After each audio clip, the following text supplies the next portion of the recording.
Welcome to study Nifty Malayalam. So നമ്മൾ ഇന്ന് stock market for ബിഗിനേഴ്സിന്റെ പാർട്ട് 5ലേക്ക് കടക്കുകയാണ്. ഓക്കെ, ഞാൻ കഴിഞ്ഞ ക്ലാസ്സിൽ പറഞ്ഞു, അവസാനമായിട്ട് പറഞ്ഞു നിർത്തിയത് മാർക്കറ്റ് ക്യാപ്പ് എന്നാൽ എന്ത് എന്നുള്ളതാണ് നമ്മൾ ഇന്നത്തെ വിഷയം. ഓക്കെ, സോ മാർക്കറ്റ് ക്യാപ്പ് എന്ന് പറഞ്ഞാൽ മാർക്കറ്റിന് ഒരു തൊപ്പിയുള്ളത്, അതാണോ മാർക്കറ്റ് ക്യാപ്പ്?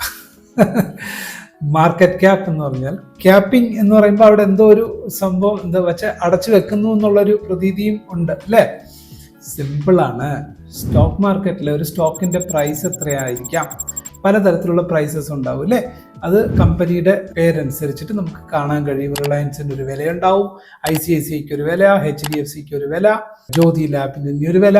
അപ്പോൾ ഓരോന്നും ഓരോരോ വിലയ്ക്കാണ് നമുക്ക് മാർക്കറ്റിൽ ഷെയർസ് വാങ്ങാനും വിൽക്കാനും ഒക്കെ നമുക്ക് അവൈലബിൾ ആയിട്ടുള്ളത്. കറണ്ട് മാർക്കറ്റ് പ്രൈസ് എന്ന് പറയുന്നത് എന്താണ്? തൽക്ഷണം ഇപ്പൊ നമ്മൾ നോക്കുമ്പോൾ മാർക്കറ്റ് ഓപ്പൺ ആണെങ്കിൽ ആ നിമിഷം നമ്മൾ ഒരു സ്റ്റോക്കിന്റെ സെർച്ച് ചെയ്തിട്ട് നമുക്ക് ആ സ്റ്റോക്കിന്റെ വില എത്രയാണെന്ന് നമുക്ക് അതിൽ കാണുന്ന പ്രിന്റഡ് വില എത്രയാണോ അതാണ് അതിന്റെ വില. ഓക്കെ, സപ്പോസ് ഇപ്പോൾ ഞാൻ ഒരു ഷെയർ എടുത്തു, അതിന്റെ വില നമുക്ക് സിമ്പിളായിട്ട് 100 രൂപയാണെന്ന് കരുതിക്കോളൂ. സ്റ്റോക്ക് ABC എന്ന് പറയുന്നൊരു സ്റ്റോക്ക്, ABCയുടെ വില എത്രയാ? 100 രൂപ, 100 rupees. ABC is equal to 100 rupees. എന്താണ് ഇപ്പോൾ മാർക്കറ്റ് വില? എനിക്ക് 10 സ്റ്റോക്സ് വാങ്ങണം എന്നുണ്ടെങ്കിൽ അപ്പോൾ അതിന്റെ വില എത്രയായി? നമ്പർ ഓഫ് സ്റ്റോക്സ് എത്രയാണ് ഞാൻ വാങ്ങാൻ പോകുന്നത്? 10 numbers. So 10 into 100 is equal to 1000 rupees. Okay, so 10 stocks into 100 is equal to 1000 എന്ന് പറഞ്ഞതുപോലെ ഈ ഒരു കമ്പനിയുടെ മൊത്തം ഷെയർസ് അപ്പോൾ എത്രമാത്രം? ഞാൻ 10 വാങ്ങാൻ പോകുന്നു, നിങ്ങളും അതേമാതിരി നിങ്ങളൊരു ഡിസിഷൻ എടുക്കുകയാണ്, നിങ്ങളൊരു 100 ഷെയർസ് വാങ്ങുന്നു. ₹100 റുപ്പീസ് ആണ് ഇന്നത്തെ മാർക്കറ്റ് വില. അപ്പോൾ നിങ്ങൾ 100 ഷെയർസ് വാങ്ങണമെങ്കിൽ അപ്പോൾ എത്ര രൂപ കൊടുക്കണം? 10,000 റുപ്പീസ് പേ ചെയ്യണം അല്ലേ? നമ്മൾ എവിടെ പേ ചെയ്യുന്നു? നമ്മൾ ആർക്കാണ് കൊടുക്കുന്നത്? നേരെ കമ്പനിക്കാണോ കൊടുക്കുന്നത്?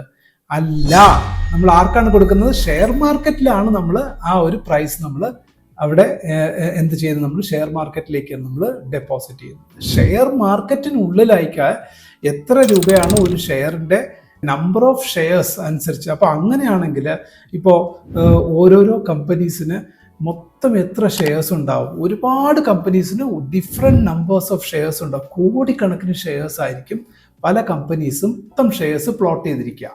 ഓക്കെ, അപ്പോൾ ആ അത്രയും ഷെയർസിനും കൂടി മാർക്കറ്റിൽ അതിൻ്റെ വില എന്ന് പറയുന്നത്, ഷെയർ മാർക്കറ്റിൽ ട്രേഡേഴ്സ് അല്ലേ, ട്രേഡേഴ്സ് വാങ്ങുകയും വിൽക്കുകയും ചെയ്യുന്ന ട്രേഡേഴ്സ് അങ്ങോട്ടും ഇങ്ങോട്ടും വാങ്ങുകയും വിൽക്കുകയും ചെയ്യുന്ന സമയത്ത് ആ share market current market price ഇപ്പം എത്രയാണോ അത്രയും നമ്പേഴ്സ് ഓഫ് ഷെയർസ്, അത്രയും കറണ്ട് മാർക്കറ്റ് പ്രൈസിനെ number of shares, total number of കമ്പനിയുടെ ഷെയർസ് കൊണ്ട് മൾട്ടിപ്ലൈ ചെയ്താൽ നമുക്ക് ലഭിക്കുന്ന തുക എത്രയാണ്? വില അല്ലെങ്കിൽ ആ ഫിഗർ എന്താണോ? വില അല്ല അവിടെ, അതൊരു ഫിഗർ എന്നാ പറയുക. ആ ഫിഗർ എത്രയാണോ അതിനെയാണ് മാർക്കറ്റ് ക്യാപ്പ് എന്ന് പറയുന്നത്. ഒന്നുകൂടി സിംപ്ലിഫൈ ചെയ്ത് പറഞ്ഞാൽ, ഒരു ഷോപ്പില് ഒരു ബാസ്ക്കറ്റിനുള്ളില് 100 ബോളുകൾ ഉണ്ടായിരുന്നു. 100 ബോൾസ്, ഒരു ബാസ്ക്കറ്റിൽ 100 ബോളുണ്ട്. ഒരു ബോളിന്റെ വില 10 രൂപ. 100 ബോളും ഓരോരുത്തർ മേടിച്ചു. 100 ബോളും ഒരാൾ മേടിക്കുമോ? ഇല്ലല്ലോ. ഓരോരുത്തർ 1 ബോൾ മേടിക്കും, 2 ബോൾ മേടിക്കാം, 3 ബോൾ മേടിക്കാം, അങ്ങനെയൊക്കെയല്ലേ മേടിക്കത്തുള്ളൂ. ടോട്ടൽ നമ്പർ ഓഫ് ബോൾസ് എത്രയാണ്? 100 എണ്ണം ഉണ്ട് അല്ലെ? ഒരു ബോളിന്റെ വില 10 രൂപയാണെങ്കിൽ അപ്പൊ 100 ബോളിന്റെ വില എത്രയാ? 100 × 10 എത്രയാണ്?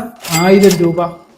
അപ്പോ 1000 രൂപയാണ് ടോട്ടൽ ആ ഒരു ഷോപ്പ് എന്ന് പറയുന്നത് നിങ്ങളിവിടെ ഷെയർ മാർക്കറ്റ് ആയിട്ട് കൺസിഡർ ചെയ്യുക. ഷോപ്പിനകത്ത് ഒരു ബാസ്ക്കറ്റിനകത്ത് ഇരിക്കുന്ന ബോൾ മാത്രമേ ഉണ്ടാവുമോ? ഇല്ലല്ലോ. പലതരത്തിലുള്ള പ്രോഡക്ട്സ് ഉണ്ടാവില്ല അവിടെ അല്ലേ? അപ്പോൾ ആ പ്രോഡക്ട്സിനെ എല്ലാം നിങ്ങൾ എന്തായിട്ട് കൺസിഡർ ചെയ്യുക? ഷെയർസ് ആയിട്ട്, അല്ലെങ്കിൽ കമ്പനീസ് ആയിട്ട് കൺസിഡർ ചെയ്യുക, കമ്പനീസിന്റെ ഷെയർസ് ആയിട്ട് കൺസിഡർ ചെയ്യുക.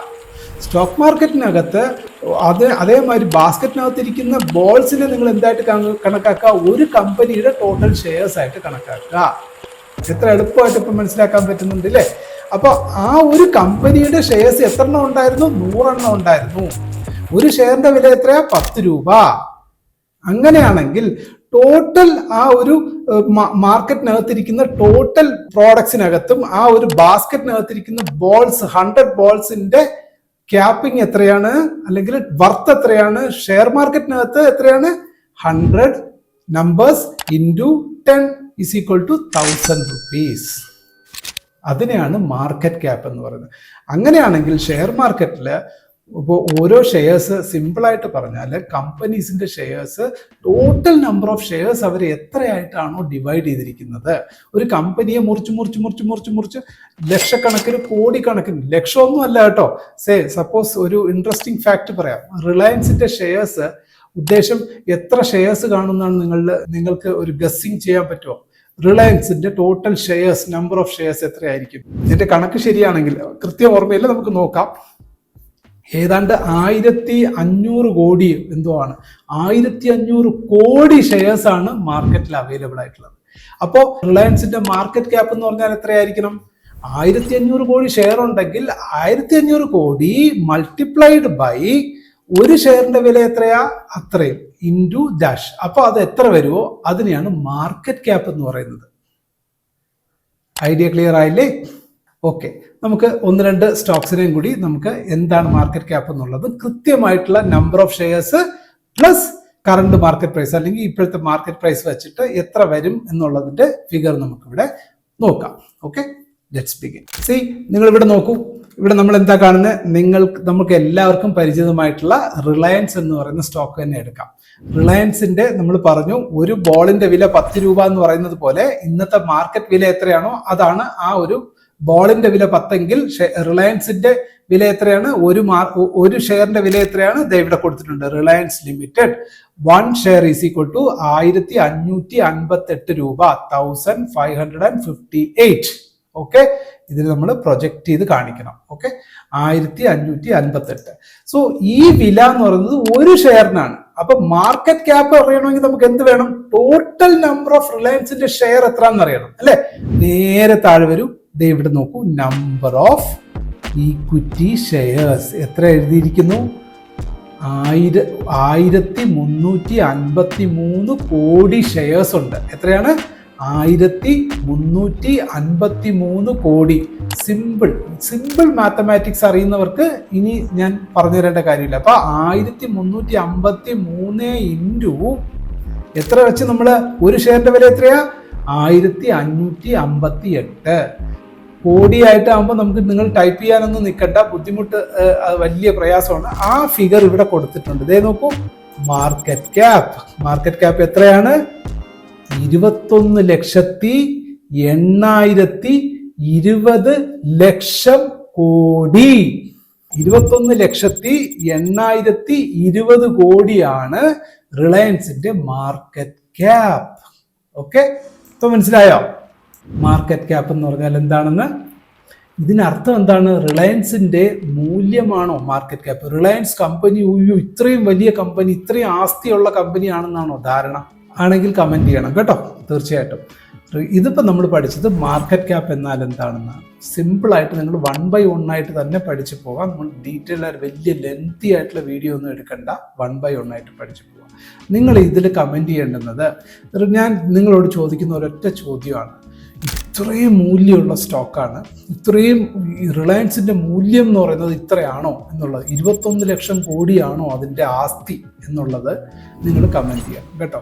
അതോ ഇത് ഷെയർ മാർക്കറ്റിലുള്ള പ്രൈസ് ആണോ അതോ റിലയൻസിന്റെ ആസ്തിയാണോ ഇത് എന്ന് നിങ്ങൾ കമന്റ് ചെയ്യാം. നെക്സ്റ്റ് നമ്മൾക്ക് പഠിക്കാൻ പോകുന്ന ചാപ്റ്റർ എന്ന് പറയുന്നത് എന്താണ്? ഇൻട്രിൻസിക് വാല്യൂ എന്നാൽ എന്ത് എന്നുള്ളതാണ്. എന്താണ് ഇൻട്രിൻസിക് വാല്യൂ? അതായത് യഥാർത്ഥത്തിൽ ഒരു കമ്പനിയുടെ മൂല്യം എന്താണ്? ഷെയർ മാർക്കറ്റിൽ അതിന്റെ വില എത്രയാണോ അതാണോ യഥാർത്ഥത്തിൽ അതിന്റെ മൂല്യം? അല്ല, അതിന് വേറെ എന്തെങ്കിലും മൂല്യം അളക്കാൻ വല്ല ട്രിക്സ് ഉണ്ടോ? അത് നമ്മൾ മനസ്സിലാക്കണം. അതാണ് നമ്മുടെ next chapter. Okay, so in this chapter നമ്മൾ ഇവിടെ ക്ലോസ് ചെയ്യുന്നു. What is market cap? നിങ്ങൾ ഇനി ഒരിക്കലും മാർക്കറ്റ് ക്യാപ്പ് എന്താണെന്ന് ചോദിച്ചു കഴിഞ്ഞാൽ എന്താണ്? സിമ്പിൾ കറണ്ട് മാർക്കറ്റ് പ്രൈസ്, അല്ലെങ്കിൽ ഇപ്പോൾ ഷെയർ മാർക്കറ്റിൽ അവൈലബിൾ ആയിട്ടുള്ള പ്രൈസ് എത്രയാണോ, ഒരു കമ്പനിയുടെ ഷെയറിന്റെ പ്രൈസ് എത്രയാണോ, ഇൻറ്റു നമ്പർ ഓഫ് ഷെയർസ്, എത്ര എണ്ണം ആ കമ്പനിയുടെ ഷെയർസ് അവൈലബിൾ ആയിട്ട് ഉണ്ട്, അതിനെ മൾട്ടിപ്ലൈ ചെയ്താൽ എത്ര വാല്യൂ കിട്ടുമോ അതിനെ എന്ത് പറയുന്നു? Market cap. Okay, so video എല്ലാവരും ലൈക്ക് ചെയ്യുക. എന്നിട്ട് അടുത്ത ക്ലാസ്സിലേക്ക് വേണ്ടിയിട്ട്, അടുത്ത ക്ലാസ് നമ്മൾ എന്താണ്? മൂല്യം എന്നാൽ എന്ത്, അല്ലെങ്കിൽ കമ്പനിയുടെ മൂല്യം യഥാർത്ഥത്തിൽ മാർക്കറ്റ് ക്യാപ്പ് ആണോ കമ്പനിയുടെ മൂല്യം, അല്ല കമ്പനിയുടെ മൂല്യം വേറെ എന്തെങ്കിലും ആണോ, അതെങ്ങനെ മനസ്സിലാക്കാൻ പറ്റും? അങ്ങനെയാണെങ്കിൽ ഇൻട്രിൻസിക് വാല്യൂ എന്നാൽ എന്ത്? നമ്മൾ ഷെയർ മാർക്കറ്റിൽ നിന്ന് ഒരു ഷെയർ വാങ്ങുന്നത് ഇപ്പോൾ ഒരു ഷെയറിന് ഒരു വില കൊടുക്കുന്നു. ഇപ്പോൾ റിലയൻസിൽ നമ്മൾ 1558 രൂപ ഇന്ന് വാങ്ങുകയാണെങ്കിൽ നമ്മൾ കൊടുക്കണം ഈ വില, അല്ലേ? ഈ വില ഇന്ന് കൊടുക്കുകയാണെങ്കിൽ ഇത് ശരിക്കും കമ്പനിയുടെ മൂല്യം ഇത് തന്നെയാണോ, അതിനനുസൃതമായിട്ടുള്ള വിലയാണോ ഇത് എന്നുള്ളത് നമുക്ക് അറിയണ്ടേ? ഇനി ഒന്നുകൂടെ ചുരുക്കി പറഞ്ഞു കഴിഞ്ഞാൽ എന്താണ്, ഞാനിപ്പോൾ ചുരുക്കുന്നില്ല, അടുത്ത ക്ലാസ്സിൽ നമുക്ക് ചുരുക്കി ഞാനത് പറയാം. എന്താണ് മൂല്യം എന്നുള്ളത് നിങ്ങൾ മനസ്സിലാക്കണം. ഓക്കെ, സോ ഇത് മനസ്സിലായെന്നുള്ളത് കമൻറ്റ് ചെയ്യുക. തീർച്ചയായിട്ടും നിങ്ങൾക്ക് ഇത് ഉപയോഗപ്രദമായോ എന്നുള്ള കാര്യം നിങ്ങൾ കമൻറ്റ് ചെയ്ത് നിങ്ങൾ അറിയിക്കുക. വീഡിയോ എല്ലാവരും ലൈക്ക് ചെയ്യാൻ ശ്രമിക്കണം. ഒരുപാട് പേര് വീഡിയോ കാണുന്നുണ്ട്, അപ്രീഷിയേഷനൊക്കെ വരുന്നുണ്ട്. എൻ്റെ വാട്സാപ്പ് നമ്പറിൽ എനിക്ക് അപ്രീസിയേഷൻസ് ഒക്കെ വരുന്നുണ്ട്. പക്ഷേ എനിക്ക് എന്താ പറയുക, കമൻറ്റിൽ നിങ്ങൾ നിങ്ങളുടെ അഭിപ്രായങ്ങൾ രേഖപ്പെടുത്തുക, വീഡിയോ ലൈക്ക് ചെയ്യുക. എല്ലാവരും വീഡിയോ ഇഷ്ടപ്പെട്ടിട്ടുണ്ടെങ്കിൽ നിങ്ങൾ പുതിയ മെമ്പേഴ്സ് ആണെങ്കിൽ കണ്ടിന്യൂസ് സ്റ്റഡീസിന് വേണ്ടിയിട്ട് ഫോളോ ചെയ്യാൻ ശ്രമിക്കുക. Okay, thank you.